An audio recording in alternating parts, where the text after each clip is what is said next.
গেল বছর ছাত্র জনতার আন্দোলন যখন তুঙ্গে, তখন রামপুরায় কার্নিশ থেকে এই গুলির ঘটনা হতভম্ব করে দেয় সবাইকে।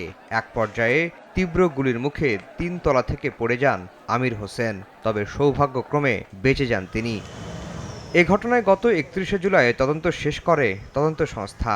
যাচাই বাছাই শেষে বৃহস্পতিবার যা আনুষ্ঠানিক অভিযোগ আকারে ট্রাইব্যুনালে দাখিল করে প্রসিকিউশন, যেখানে সাবেক ডিএমপি কমিশনার হাবিবুর রহমান, খিলগাঁও জোনের এডিসি রাশেদ সহ ৫ পুলিশকে অভিযুক্ত করা হয়েছে। কার্নিশে ঝুলেছিল একজন ব্যক্তি, তাকে গুলি করা হয়েছিল।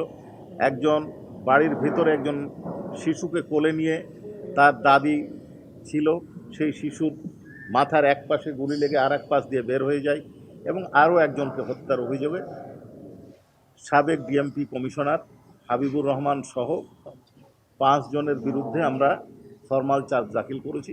এদিন ৫ আগস্ট আশুলিয়ায় ৬ মরদেহ পোড়ানো এবং একজনকে হত্যা মামলায় সাবেক এমপি সাইফুল ইসলাম সহ ১৬ জনের বিরুদ্ধে অভিযোগ গঠন করে বিচার শুরুর আবেদন করে প্রসিকিউশন।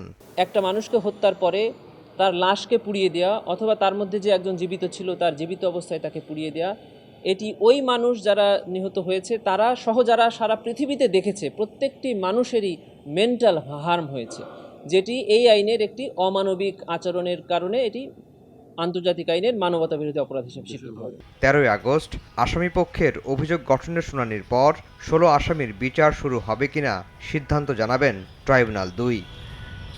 আফজাল হোসেন, সময় সংবাদ, ঢাকা।